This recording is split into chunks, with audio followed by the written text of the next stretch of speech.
You're listening to Sox in the Basement, a production of the Broadcast Basement Limited, where every show is 30 minutes of good and comes from a basement bar on the south side of Chicago. Pull up a stool, pour a cold one, and join us right now for Sox in the Basement. Heard everywhere podcasts can be found, and always at soxinthebasement.com. And belly on up to the 9-foot homemade oak bar. Pour yourself a cold one. My name's Chris. He's Ed. He's actually not at the 9-foot homemade oak bar, though. We're doing something through the magic of the internet.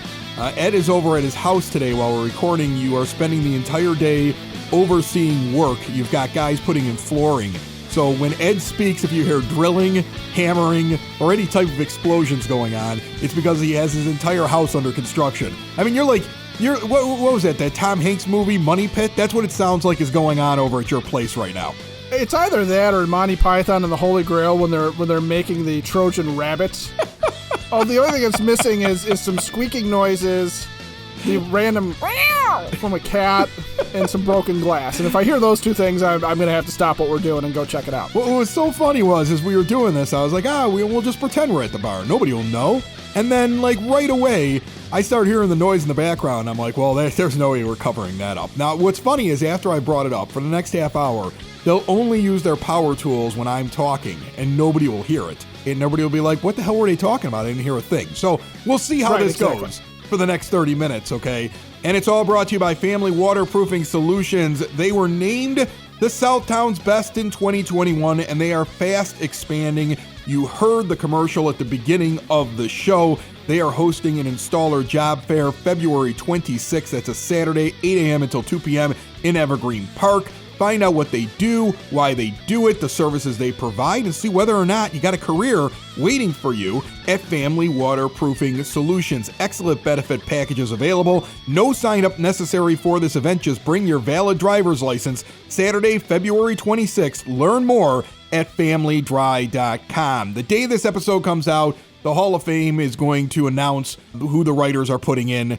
It's going to be a big deal. And it kind of coincides with the fact that our good friends at SoxOn35th.com, where you'll hear this podcast, we're not only at Sox in the Basement and on every podcast player, but in every article on SoxOn35th.com, there's a player in which you can click the button and listen to Sox in the Basement. They had a fan vote, Ed.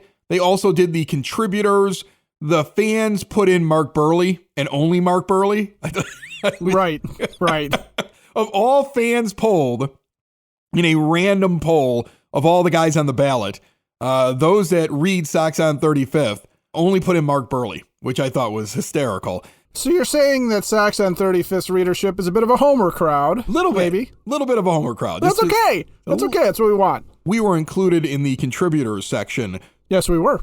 And I kind of wanted to go through it just for fun today. I mean, what else are we going to do? We're in the middle of a lockout. I mean, Bob Nightingale is saying something happened on Monday. And that's exciting. I mean, the union finally realized they were not going to get free agency any earlier. I think everybody saw that. They finally understood it. That's a good thing. And they reduced their revenue sharing request from $100 million to about $30 million. So it sounds like the union is starting to realize the owners aren't going to give them very much. So now it's kind of like, okay, that first proposal, that was our joke proposal. Here's our real one. Things are not going well. Just kidding. We kid. Come on, guys. Jerry, crack a smile, buddy. Come on. I mean, things are not going well at the table right now for labor. It's never a good thing when I see a report like, the one side got rid of some of the things they were asking for. The other side really hasn't changed very much. That shows right there. There's a little bit more leverage, I think, that the owners have. And I still think that we're going to start on time with Major League Baseball, although it may cut into the beginning of spring training. But we'll see what happens. At least something is happening. But while we're waiting for that, I figure let's dive into the Hall of Fame vote. There's a lot of discussion we can have on this. So the overall totals before we get to who we voted in. From all the contributors at Sox on 35th. Like I said, the fans put in Buehrle, and that was it. 3 players get elected into the Hall of Fame when it comes to the Sox on 35th writers and the 2 podcasters, us. Barry Bonds, David Ortiz, and Roger Clemens. The guys that got close but no cigar, Todd Helton, Mark Buehrle, Scott Rowland. And that's about it. After that, it really kind of drops off of a cliff a little bit. But those were the most popular guys on the ballots of all the writers at Sox on 35th and then Ed and myself. So do you want to break down who you voted for first? I'd like to hear your stuff first. I knew that Barry Bonds was going to be popular with everybody, and he was on my ballot as well. And I had the homer call of Mark Buehrle, but I did not like Clemens. I did have Todd Helton. I had Jeff Kent. I had David Ortiz, of course, and from there, I kind of figured, like, if you're going to put in Buehrle, you got to give consideration to Andy Pettitte. They had very similar careers. Gary Sheffield, who I think is criminally underrated as far as people are concerned, that pretty much rounds out my ballot. I did not like the Roger Clemens thing because if you're going to talk to me about the PED stuff, my issue with Roger Clemens is that he was a flash in the pan until that portion of his career started. And a lot of, I think, when people talk about Roger Clemens being a great pitcher, they talk about Toronto and the Yankees and then ending his career with the Astros. They don't talk about most of his Red Sox career, which was good as a rookie, really good, and then fell off. I love that noise in the background. It's brilliant. It's brilliant. It sounds like they're putting in the floor right above your head at this point. What kind of floors are they? They very well could be putting the floor in above my head at this point, or they're just building a case against Roger Clemens for me. That's what's going on behind you. They're building a case against Roger Clemens. Look, I get what you're saying about Clemens. I understand it completely. Bonds for me is the easier one to put in if I'm going to say, was he good enough without steroids to be in the Hall of Fame? And I think anybody that you vote for that was suspected or it was caught or what, there's got to be something on the plaque that says it. Played in the steroid era and had the mark of steroids on his name, or there was a shadow of a doubt, however they want to phrase it. That's how it should be when you vote these guys in. That's at least how I feel. Now, Barry Bonds was a Hall of Famer before his head swelled 3 sizes too big like the Grinch. Okay, but that was the heart. His was the head. He became he looked like a different person, like Sammy Sosa, who you couldn't even recognize on the street right now because of all the drugs. All right. So, I mean, to me, he was a Hall of Famer before he did it. It's been 10 years. I'm okay voting him in. I had him on my ballot. I did put Clemens in. And the reason I put Clemens in is because I feel like before the steroids, Roger Clemens, I still think was probably a Hall of Famer. He did do the majority of his stuff, though, and he did really solidify that case later on in his career. But if I'm going to vote for Mark Buehrle into the Hall of Fame, I still think the pre-steroid Roger Clemens is probably good enough to get in. I also voted for Buehrle. I know that sounds like a homer thing, but I brought up some stats that I kind of wanted to highlight when you talk about Mark Buehrle. Mark Buehrle had a wins above replacement, a B-WAR, on Baseball Reference of 59.1. He had a walks and hits per innings pitched of 1.281 over his career. He had a career ERA of 3.81, 214 and 160, and he pitched over 3,200 innings. Now, when you bring up the list of Hall of Fame pitchers, first of all, there are, and it even includes Babe Ruth because he pitched for a while, 88 pitchers, whether they be relievers or starters, in the Hall of Fame. Now, first of all, I'm one of those people that right away tells you there's too many people in the Hall of Fame. Okay? It probably should be about 55 of those guys in the Hall of Fame. That's my Hall of Fame. My Hall of Fame, you're the best of the best of the best. One guy gets in a year, maybe. That's kind of how I see it. But that's not really what it is. So it's you're the best around and nothing's ever going to keep you down? Right. You're Maverick, Goose, Iceman. You're like the guys winning the trophy. You're Cougar before he got spooked. Right. Exactly. Before that, you're the best of the best. You're the guys that win the trophy, get the plaque on the wall in Top Gun. Not the one in the ladies' room, the one on the wall in the office where they make the joke about that.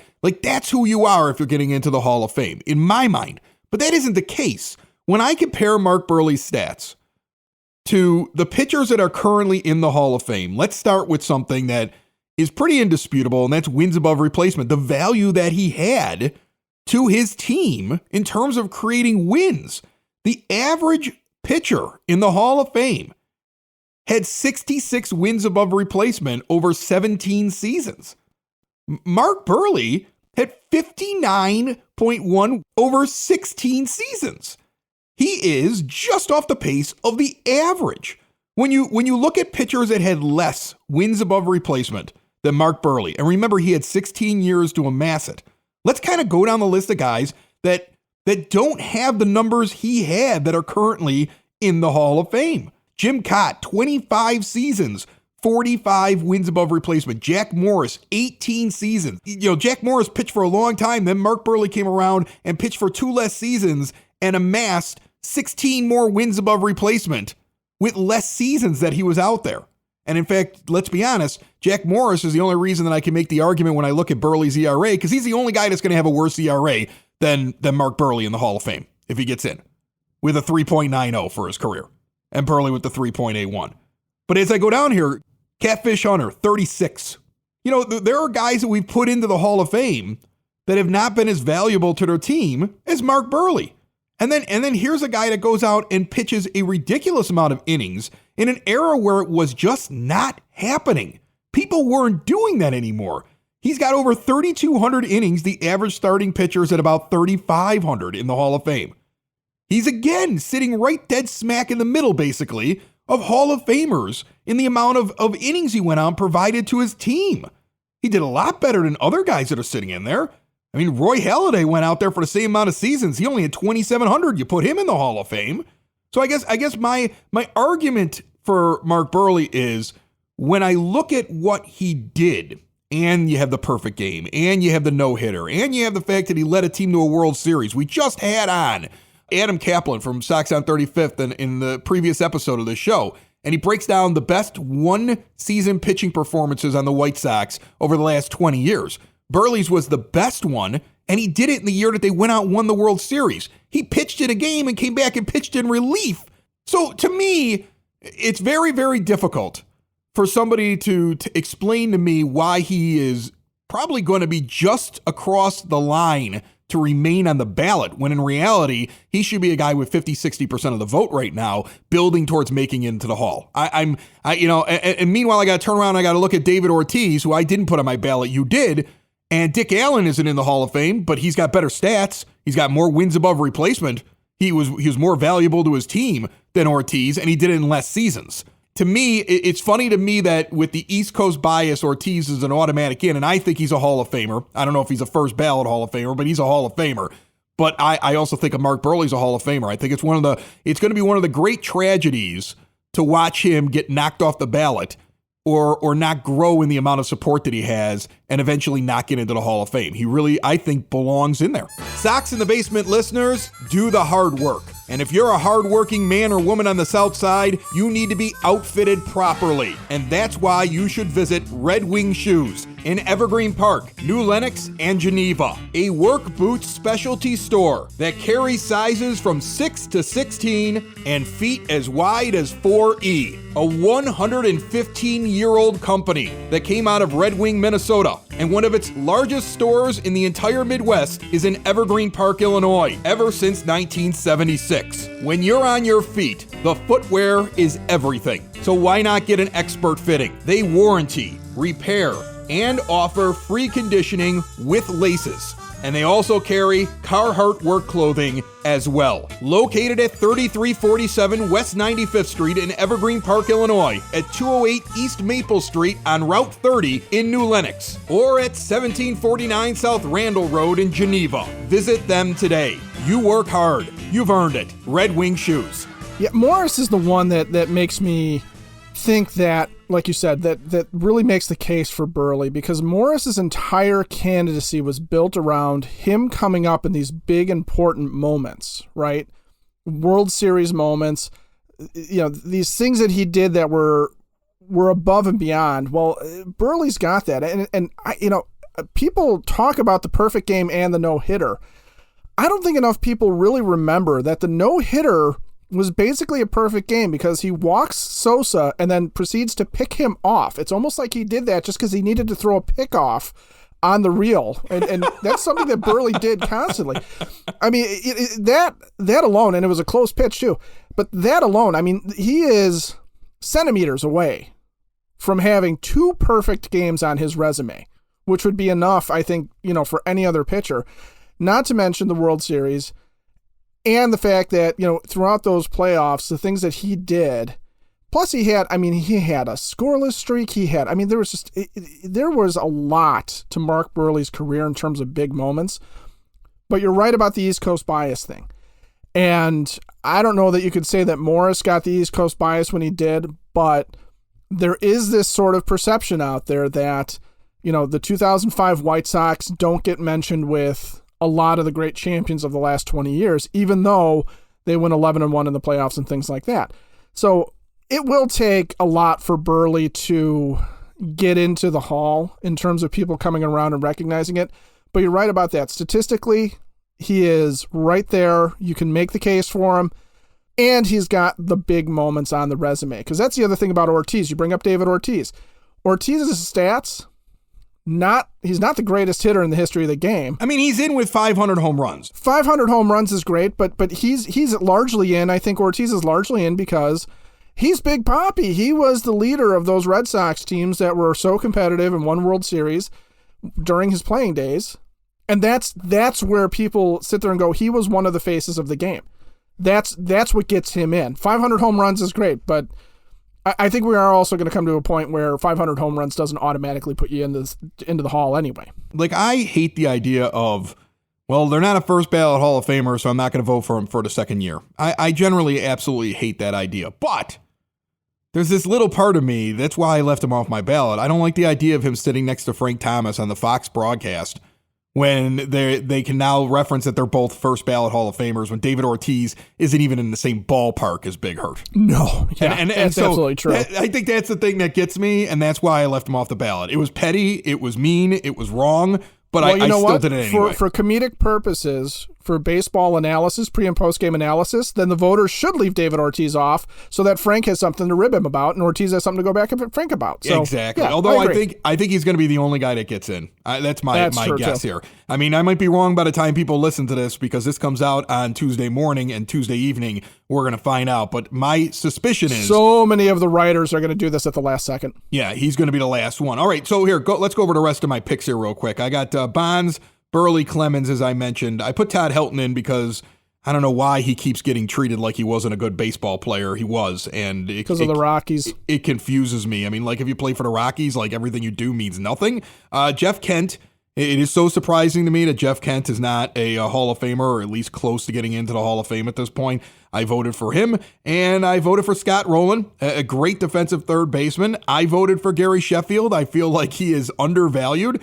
And I voted for Curt Schilling because even if you don't agree with the guy, to me, based upon the moments that he had and the things that he did and how much he meant to teams that he was on at certain points in his career, and then looking at his overall stats, I make the argument to put him in. I think Buehrle and Schilling. I forgot to mention. I think I did have Schilling on mine as well, and I agree. You can't let a guy's personality get into it because otherwise Ty Cobb would have never been in the Hall of Fame. Right? Yeah, Ty Cobb wouldn't be in the Hall of Fame if we went by personality.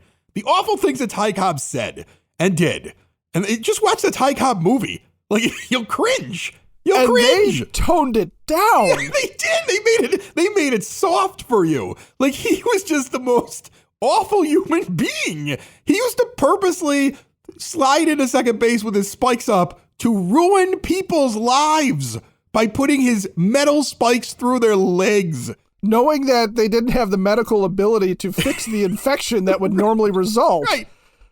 Like, he was literally trying to make you amputate your leg as a middle infielder. He was trying to murder you on the baseball diamond.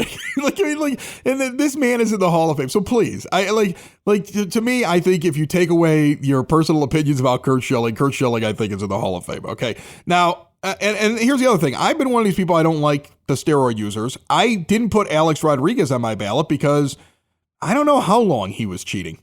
And he's kind of a jerk. Like, he's got the jerk factor, and I don't know how long he was cheating. Like, I'm sure he was doing it for a long... Like, I feel like with Alex Rodriguez, he was doing it for a long time. I can't prove it, but I feel it. Well, that whole era, with the exception of maybe Frank Thomas, that whole era, anybody who did well, there's automatically that sort of guess. But there's some people we know. There's some people that have just come out and basically admitted it, or it's been proven. Right. And so to me, like I'm not voting for A-Rod because I can pinpoint almost when Barry Bonds started cheating. I have a very hard time figuring that out with Alex Rodriguez. And so to me, because he was also younger, so he might have gotten into it a lot sooner. And that's one of the things like that. I have no proof again. But like for me, when it came time to check the box, I was like, I don't know, man. He might have been on those things that really early. He could have been on those things. And so to me, I have a hard time checking off his name. So let's get into real quick. Like, you have your guys that you put on there, and I have mine that I put on there. We have our reasons, and some of them are good reasons, and some of them are stupid reasons. I truly, you could hear in my voice how much I care about the Mark Buehrle thing. Like, to me, all you have to do is simply grab the list of baseball players, of pitchers that are in the Hall of Fame, and start comparing his stats and ones that really matter to them. And the one thing that hurts him is he doesn't have 300 wins, but I dare you to find a lot of pitchers that are going to do that from his era and beyond. The 300 win thing is impossible at this point. It's just you don't have guys doing what they did when they got 300 wins. If you look back at when pitchers were getting 300 wins and when they had those opportunities, one of the things that was going on was they were making, we get about 32 starts a year out of a pitcher, right? And you go back and you look in earlier eras of baseball, you would have guys that were going out there and making 35 plus starts. I mean, there were guys that were going out every couple of days. And it wasn't a 5-man rotation even. It might have been a 4, might have been a 3, might have just been, hey, you good to go? Yeah, hell, I'll go. And doing it that way. So first of all, they got more starts in. And secondly, I think what has happened too is as you get out of a dead ball era of baseball where everything was a pitcher's duel.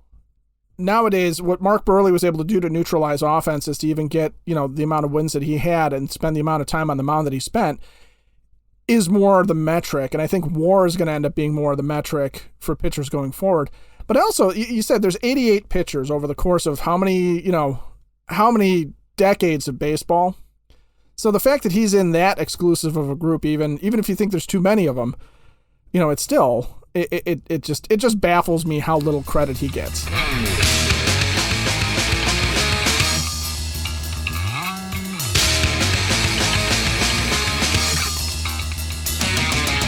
Remember, Double Play Saloon in Blue Island, first of all, a great bar. Big, long bar in there. They've got all kinds of TVs up there, all kinds of stations for you to play darts. It's a darts bar, and they have a darts league starting on Thursdays. It's a handicap dart league with games played every Thursday at 7:30, and they're having a big sign-up event coming up here on February the 3rd, starting at 7:30, going until 9:30. All levels welcome. 3 to 8 players per team. So you can have a small team, you can have a big team. And that season is going to be going on for a while. It starts February 17th. They also have a beanbag league, 10 weeks long, 4 to 8 players per team. It happens every Sunday afternoon and into the early evening. That doesn't start until the 27th of February. You can sign up now, though, all the way through the Super Bowl for that league. Questions? You want to sign up? Call or text Tommy for details, 773-574-0992. They've got daily $5 basket lunch specials, $13 Miller, and Bud Family buckets. And never forget the temperature soup.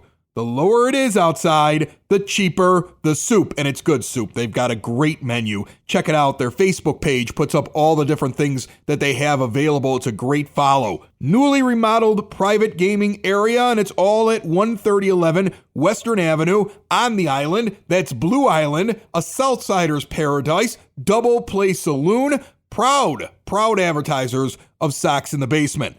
When I look at what's going to happen, it seems like Bonds is getting a push with the guys that have put their ballots out, but it also feels like it seems like the guys that don't vote for him don't release their ballot. The sports writers that don't vote for him, a lot of them don't release their ballot. They don't feel like having the argument, so they don't put him on there. So I don't think he's going to make it. I don't think Clemens is going to make it. I don't think Schilling is going to make it. I honestly think that the only guy that's going to make it is going to be Ortiz. And to me, when I look at this giant list of players, the fact that David Ortiz is going to be the only guy out of it that makes it into the Hall of Fame really discredits the Hall of Fame.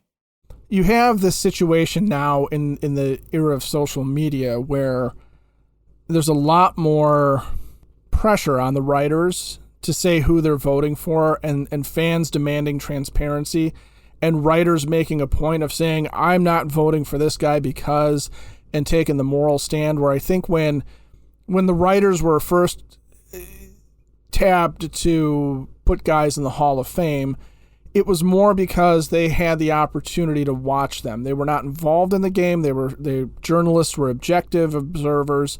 So you were saying, okay, take your objective observations of these guys. Take all the time you spent covering these teams and go ahead and tell us what you think about this guy. Is this guy worthy of enshrinement? And it makes sense. And I'm not saying that the baseball writers that are currently out there don't have that objective sense about them, but I do think we have seen more grandstanding in the past couple of years where you've got guys who are sitting there saying, I'm making a stand against this player, or I'm making a stand against the steroid era, or if you're going to do this, you can't do that, so I'm not going to vote for this guy. Or just even having that sort of, like you said earlier, I'm not voting for anybody who's a first ballot guy. I don't think first ballot guys should exist, and you got that stuff going on too, where you've got some weird ideas, but we know about it, and I think that drives fans nuts too, because we know who, as fans, we believe were the faces of the game and were the important players in the game, and we have our own opinions as fans too, but we don't get a vote. We can't have a vote. We can't have a vote. I mean, look at the fan ballot for SoxOn35th.com. You can't give the fans the vote. Mark Buehrle was the only one that got in their fan vote. Think about that. Which means the future would be Hall of Famer Larry Garcia. It's so true. That's 100% true. He would be a Hall of Famer. They'd find a way. All right, listen, before we get out of here, I had somebody send me an email or a message through SoxInTheBasement.com. You can send comments through. You can review shows. You can leave voicemails. It's very interactive. You could search up anything that we've done. You could check out all the old episodes. Everything's on demand there.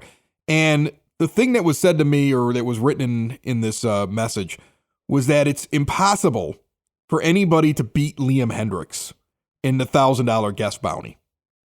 And so, I would have submitted something, was the message I got. But why do it when it's so clear that Liam will end up winning the $1,000 guest bounty, brought to you by Elite Benefits of America? Butch Zemar wants to help your small and mid-sized company with their insurance. It doesn't matter if open enrollment is over. The process takes a while, especially when you're changing over insurance and getting things lowered down. Check Butch out and everything that he has to offer. Get to work on it now at EliteBenefits.net. I wanted to ask you, do you think it's a done deal, or which one of the interviews that we did is your favorite? So far, it's Sampson, Hendriks, and Berger. Because to me, I enjoyed talking to Liam Hendriks, and he may be the big one with the star power, but right. I laughed my butt off throughout the Jake Berger one. Like, as an interviewer, and this is not to say anything bad about Liam Hendriks. I'd love to have him back on the show, but the Jake Berger one, I had so much fun with that. Like, I would have Jake Berger on once a week. He was hysterical. Oh yeah. So when somebody says that it's automatic who's going to win this thing, I think they're wrong about that, because everybody's going to have different opinions. And if you made me vote right now, I might click on the Berger name when it comes time to actually put this out for the fans to vote on to find out who wins the $1,000. You want to hear an unpopular opinion? What? Between those three guys, I actually think Liam was maybe third. I mean, he is a charming guy. He is fun to talk to. He also had a motorcycle gang riding next to him through half the interview, so that made it hard. Well, there was that. Yeah, the audio was a little bit of an issue, but I'm not even getting into the technical stuff. I thought Liam said some interesting stuff, but I thought you're right. Jake Berger was hysterical. He was a lot of fun to talk to. But from sheer baseball knowledge standpoint, the David Sampson interview, there was a lot of good stuff in the David Sampson interview. He's another guy that is really very funny, and I think it gets lost that you're talking about two White Sox players versus a guy who was a major league executive, but not for a Chicago team, so he doesn't have that local power. But in terms of things that he had to say in content-wise, Sampson was, above the other two guys in terms of the things that he could bring to the table and the things that he talked about. But yeah, I agree with you. I don't think it's a done deal, because I think if you listen to the interviews, I think people will have differing opinions. And it's not necessarily that we're going to say, that we're going to encourage people to vote for just the biggest name we had on. It's the best interview, right?